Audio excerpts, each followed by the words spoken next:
देखिए, जैसे कोरोना के पहले लहर के बाद जो कुछ उस बीमारी से लड़ने के लिए आवश्यक संसाधन, मानव बल, उपकरण की आवश्यकता थी, उसकी व्यवस्था देश और राज्य के अंदर बनाई गई थी। उसी प्रकार से जब इस दूसरे लहर को हम लोगों ने सामना किया और दूसरे लहर में जो परेशानियां सामने आई, उससे सीख लेके भी अब आगे हम लोग काम कर रहे हैं। राज्य में 119 ऑक्सीजन प्लांट्स लगाए जा रहे हैं। हमारे जितने सदर अस्पताल हैं, सभी सदर अस्पतालों में कई चयनित प्रमुख अनुमंडल अस्पताल, सामुदायिक स्वास्थ्य केंद्रों में लगाए जा रहे हैं। सभी मेडिकल कॉलेज हॉस्पिटल्स के अंदर लगाए जा रहे हैं।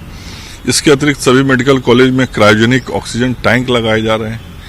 तो ये काम किए जा रहे हैं। इसके अतिरिक्त चिकित्सकों की बड़ी संख्या में बहाली की प्रक्रिया शुरू हो गई है। काउंसलिंग का काम चल रहा है। सामान्य चिकित्सक और विशेषज्ञ चिकित्सक के लगभग 6300 पदों पर ये चयन का कार्य हो रहा है। उसके अलावा एनएचएम के माध्यम से राज्य में लगभग 850 एएनएम नर्सेज की बहाली की प्रक्रिया भी शुरू कर दी गई। उसके आवेदन मंगा लिए गए हैं। अन्य कई पैरामेडिकल स्टाफ हैं जिनकी नियुक्ति की भी प्रक्रिया चल रही है।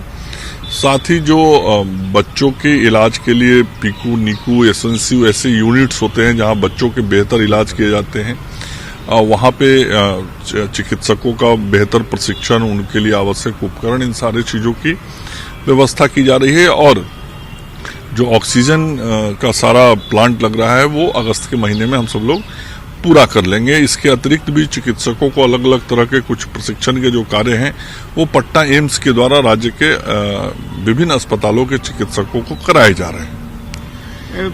जहां प्लांट लग रहे हैं, ऑक्सीजन प्लांट, वहां तो खैर गैस की ऑक्सीजन की कमी नहीं होगी, लेकिन उन जगहों, उन अस्पतालों को, जो सरकारी अस्पताल हैं जहां ऑक्सीजन की उपलब्धता नहीं है, उनके लिए आप लोगों ने कंसंट्रेटर और ऑक्सीजन सिलेंडर की कुछ व्यवस्था? हम लोगों ने ये तय किया है कि राज्य के सभी सदर अस्पतालों में कम से कम 40 ऑक्सीजन कंसंट्रेटर रहेगा, उससे अधिक भी रहेगा। मेडिकल कॉलेजेस में इसकी संख्या और अधिक रहेगी। सदर अस्पताल के बाद जो अनुमंडल अस्पताल है वहां कम से कम 20-20 हमारे ये ऑक्सीजन कंसंट्रेटर रहेंगे। 10 बाईपैप मशीन रहेंगे। सदर अस्पतालों में 15 बाईपैप मशीन्स रहेंगे। और जो मेडिकल कॉलेज हॉस्पिटल्स हैं वहां आवश्यकता के अनुसार कहीं 40, कहीं 50, जैसी जितनी जरूरत है उसके अनुसार ये बाईपैप मशीन उपलब्ध रहेंगे, जो जनरेटर के ठीक पहले लोगों की जान बचाने के काम आते हैं। इसके अतिरिक्त जो ऑक्सीमीटर है या अन्य छोटे उपकरण हैं, उन सबों को भी पर्याप्त संख्या में जिलों में भेजा गया है। और एक ये व्यवस्था बनाई गई है कि सभी अस्पतालों में कम से कम इतने उपकरण जरूर रहेंगे। हमारे अतिरिक्त प्राथमिक स्वास्थ्य केंद्र जो चयनित हैं, जहां पर डिलीवरी की सुविधा है, जिसको L1 सेंटर बोलते हैं, वहां तक भी कम से कम 2-2 ऑक्सीजन कंसंट्रेटर रहेगा। इसके अतिरिक्त जो हमारा जंबो सिलेंडर होता है, जिस सिलेंडर के माध्यम से ऑक्सीजन दिया जाता है, वो सिलेंडर भी हमारे सभी ऐसे अस्पतालों में रहेंगे ताकि ऑक्सीजन की कोई कमी नहीं होगी। तीसरे वेरिएंट मतलब डेल्टा प्लस वेरिएंट को लेकर के बिहार कितना सजग है और उसकी स्थिति क्या है अभी बिहार में? कितने? देखिए, लगातार जो भी किसी भी प्रकार की जानकारी मिलती है, हम सब लोगों को इस कोरोना के बारे में, डिफरेंट वेरिएंट्स के बारे में, दुनिया में अलग अलग तरह के वेरिएंट की चर्चा होती है। डेल्टा, फिर डेल्टा के अंदर भी कई तरह के वेरिएंट्स हैं और WHO उन सारे चीज को लगातार देख के मॉनिटर करता है, फिर उस निर्देशित करता है। उसके आलोक में विभिन्न लैब में इसकी जांच होती है। तो हमारे यहाँ भी जो डेल्टा के वेरिएंट्स हैं, हो सकते हैं, ऐसे किसी भी आशंका को दूर करने के लिए या जानने के लिए हमारे राज्य से भी वो सैंपल्स जो हैं वो भुवनेश्वर के लेबोरेटरी में भेजे जा रहे हैं। और ऐसे जो सैंपल्स हैं उसकी संख्या 100 से अधिक है और अभी तक कोई ऐसी सूचना नहीं मिली है जिसमें कोई चिंता का विषय। कोरोना लगभग समाप्ति की ओर है, दूसरी लहर की बिहार में, लेकिन ब्लैक फंगस अभी आपके लिए सबसे बड़ी चुनौती, खास करके बिहार सरकार के लिए, स्वास्थ्य विभाग के लिए सबसे बड़ी चुनौती बनी हुई है। और दवाई की कमी सबसे बड़ी बात हो जा रही है कि लगातार नहीं। देखिए, उसके लिए जो दवा लाइपोसोमल एम्फोटेरिसिन बी दवा जो होती है वो दवा बिहार पहला राज्य है जिसने अस्पतालों को देना शुरू किया था और हम लगातार अपने राज्य के सभी अस्पतालों को देते हैं। और बीच बीच में कभी कभी 2 दिन 1 दिन की दिक्कत भी आती है उन दवाइयों की आपूर्ति में, चूंकि देश में ही उपलब्धता कम है उस दवा की।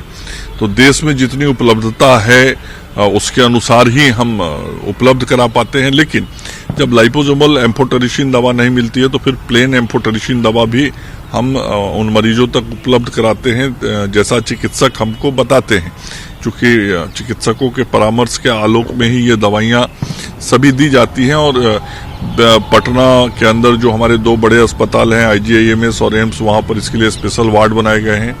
PMCH में भी इसके ऑपरेशन के लिए जो एंडोस्कोपी मशीन की जरूरत थी वह मशीन भी वहां पर अब उपलब्ध करा दी गई है और वहां भी ऑपरेशन के कार्य शुरू हो गए हैं। तो सरकार पूरी तरीके से गंभीर और सचेत होकर लोगों को सेवा कर रही है। 6 महीना 6 करोड़ टीकाकरण को लेकर के कितना आप सजग हैं, कितनी तैयारी है? लेकिन एक बात आ रही है कि टीका की कमी के चलते इसका परिणाम आपको दिख रहा होगा कि जो हमारा पूर्वी चंपारण मोतिहारी जिला है वहां का बनकटवा प्रखंड, पिपरा कोटी प्रखंड ऐसा है जहां 18 वर्ष से ऊपर की आयु के सभी रहने वाले लोगों का टीकाकरण हो चुका है। वहीं पे रक्सौल नगर परिषद है जो इस राज्य का पहला नगर परिषद है जहां सभी 18 प्लस के लोगों का टीकाकरण का कार्य हो गया है। और राज्य के विभिन्न जिला मुख्यालय हैं जिन जिला मुख्यालयों पे 50% से लेके 70% तक, 75% तक टीकाकरण का कार्य पूर्ण हो गया है। और अगले कुछ दिनों में राज्य के कई जिला मुख्यालय जो नगर निगम क्षेत्र हैं या नगर परिषद क्षेत्र हैं उन जगहों पर ये टीकाकरण का कार्य पूर्ण कर लिया जाएगा। और हमने जो योजना बनाई है 6 माह में 6 करोड़, वो पूरी सोच समझ के जानकारी के आधार पर बनाई है कि अगले हर महीने में किस प्रकार से देश के अंदर टीका का उत्पादन बढ़ना है उसकी जानकारी भारत सरकार से हम लोगों को प्राप्त है।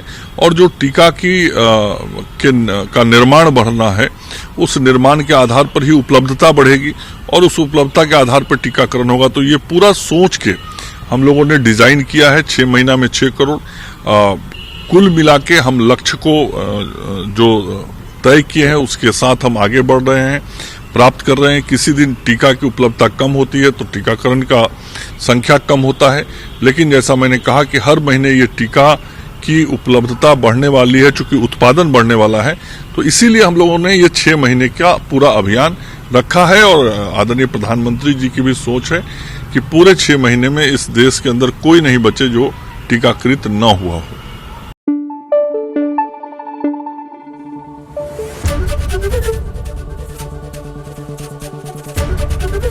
ABP न्यूज आपको रखे आगे।